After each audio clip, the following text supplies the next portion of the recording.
नमस्कार दोस्तों, स्वागत है आपका सीपी स्मार्ट क्लासेस में। दोस्तों, केंद्र सरकार ने एक नई स्कीम केंद्र सरकार लेके आई है जिसमें अग्निवीर नाम की एक भर्ती होगी। ये भर्ती सेनाओं में होगी और केवल 4 साल के लिए ये भर्ती होगी। 46,000 पदों पर ये भर्ती होगी।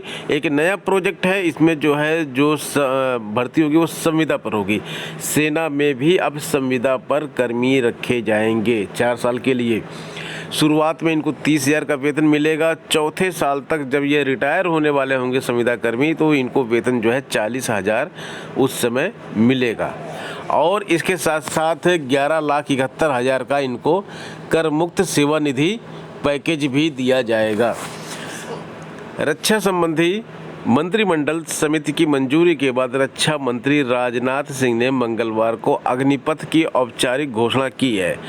तो 46,000 ये जो भर्तियां इसमें हो रही हैं सेना में, इसमें से 25% को 4 साल के बाद विनियमित कर दिया जाएगा, यानी कि परमानेंट कर दिया जाएगा। बाकी को बैरंग वापस कर दिया जाएगा कि भैया आपकी सेवा समाप्त हो चुकी, 4 साल के लिए हमने आपको लिया था। ऐसा किया क्यों जा रहा है? ऐसा इसलिए किया जा रहा है कि तेज़ी से बढ़े वेतन और पेंशन खर्च को कम करना ही इसका मकसद है।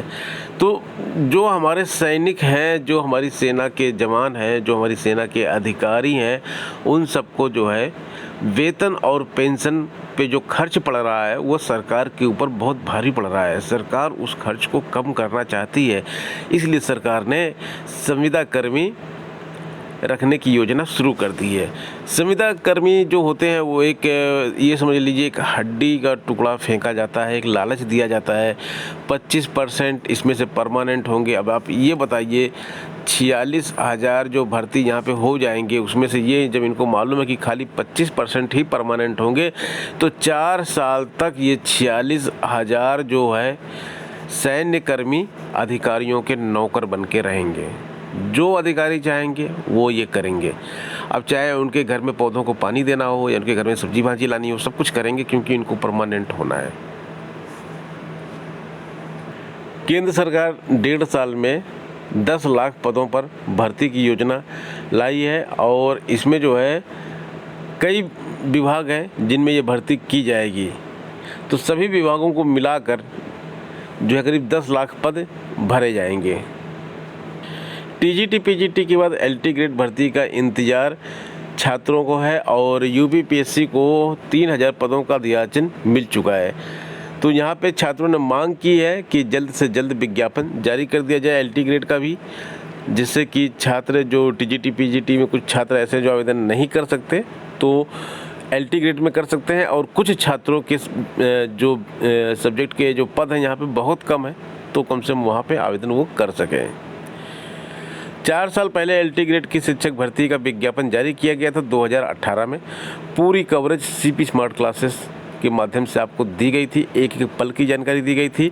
और उस भर्ती में जो परीक्षा हुई थी, तो उन विषयों के जो कट ऑफ बताए गए थे वो बिल्कुल सटीक थे। आप सीपी स्मार्ट क्लासेस सर्च कर लीजिए यूट्यूब पे और किसी भी विषय का कट ऑफ देख लीजिए, जिसका कट ऑफ आयोग ने जारी कर दिया है। आयोग ने ऑफिशियली कोई कट ऑफ जारी नहीं किया है कि एलटी ग्रेड के किस विषय का कितना कट ऑफ जाएगा, लेकिन हाँ, सूचना के अधिकार के तहत जिन छात्रों ने अपना मांगा है कि भाई मेरा कितना नंबर आया, कट ऑफ कितना था, किस कैटेगरी का, तो वहाँ से पता चला है कि इस विषय में इस कैटेगरी का कट ऑफ इतना था। और फिर हमने जो एनालिसिस करके कट ऑफ दिखाया था आपको, उससे हमने कंपेयर किया, तो कई विषयों में एकदम एग्जैक्ट नंबर ऑफ क्वेश्चन वहाँ पर मिले हैं।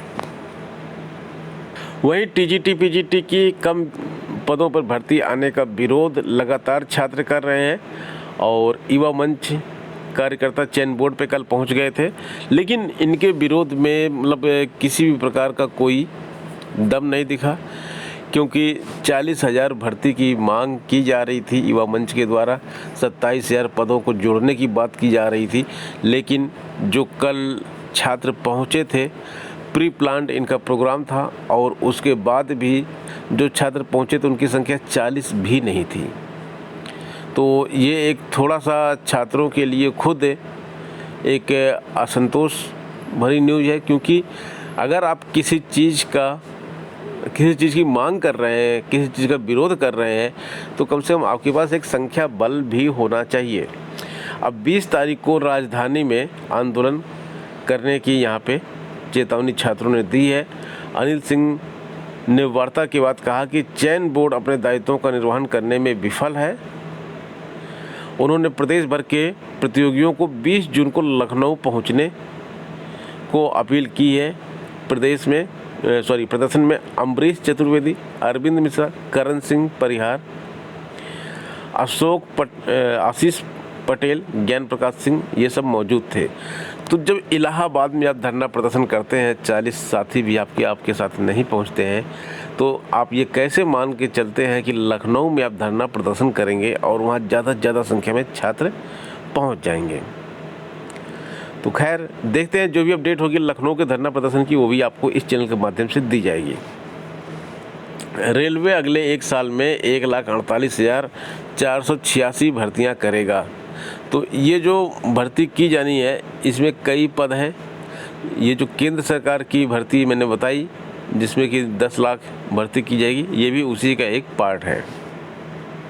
उत्तर प्रदेश सरकार ने तबादला नीति को मंजूरी दे दी है। 30 जून तक तबादले कर दिए जाएंगे और यहाँ पे जो तबादला नीति को मंजूरी दी गई है ये है 2022-23 की। समूह खा और गा के कर्मियों का तबादला यथासंभव merit base online transfer system के आधार पर होगा।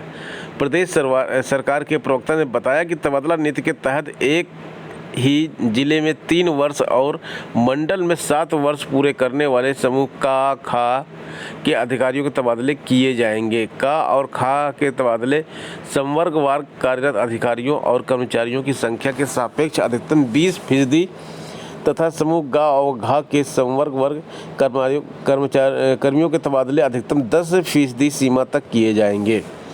यानी कि अगर समूह गा के आप कर्मचारी हैं, आपके विभाग में 100 लोग काम करते हैं, तो केवल 10 लोगों का ही तबादला होगा, बाकी 90 लोगों का तबादला नहीं होगा।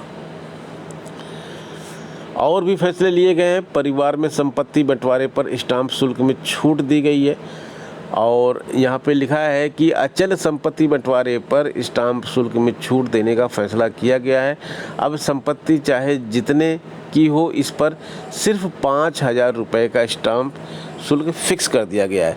ये एक अच्छा फैसला है। संपत्ति बंटवारा होता रहता है तो इसमें स्टाम्प शुल्क की वैल्यू जो है फिक्स कर दी गई है कि केवल 5,000 ही लगेगा। शिक्षा निदेशालय ने एक क्लिक पर 209 अभ्यर्थियों को कॉलेज आवंटित कर दिया है। समाजशास्त्र में 102, मनोविज्ञान में 65, इतिहास में 41 और एशियन कल्चर विषय के 1 पद इसमें शामिल है।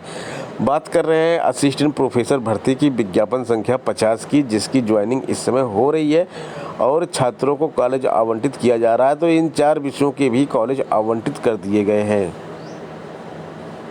पीसीएस प्री में भाषा की अशुद्धियों पर सवाल उठ रहे हैं। लगातार हिंदी और इंग्लिश का जो है इसमें मैटर है वो फंस जाता है कि जो भाषा होता है वो अशुद्ध होता है और कई प्रश्न जो है इंग्लिश में सही लिखे होते हैं लेकिन हिंदी में उसका अर्थ का अनर्थ हो जाता है। तो छात्र वहाँ पे गलती कराते हैं, उन प्रश्नों के उत्तर नहीं दे पाते हैं। खैर, पीसीएस प्रारंभिक परीक्षा का कट ऑफ जो है हमारे चैनल की तरफ से एक वीडियो अपलोड कर दिया गया है। आप पीसीएस प्रारंभिक परीक्षा का कट ऑफ हमारे चैनल पे देख सकते हैं। अगर आप भेल में नौकरी करना चाहते हैं तो 184 पद हैं यहाँ पे। फिटर, ट्रेनर, वेल्डर अगर आपने किया है, आईटीआई वगैरह किया है तो आप यहाँ पे अप्लाई कर सकते हैं। डिटेल्स आपको इसमें दे दी गई है। और UPRVUN में भी आपके लिए मौके हैं। यहाँ पे अकाउंट्स के पद हैं, क्लर्क के पद हैं, एडिशनल प्राइवेट सेक्रेटरी के भी पद हैं। 66 पद सब मिला के हैं। तो यहाँ पे जो आपको एप्लीकेशन की जो फ़ी पड़ने वाली है वो थोड़ी सी ज़्यादा है, यहाँ पे 826 है। और इसके साथ साथ यहाँ पे वेबसाइट भी दी गई है। आप इस वेबसाइट पे जाके 25 जून तक आवेदन कर सकते हैं। समय बहुत कम है तो इस विज्ञापन को ज़रूर देख लीजिएगा और आवेदन करना है तो यहाँ पे कर दीजिएगा। दोस्तों, ये हो गई आज की अपडेट। मिलते हैं नेक्स्ट वीडियो में कुछ नई अपडेट के साथ। बने रहें आप CP स्मार्ट क्लासेस के साथ। धन्यवाद।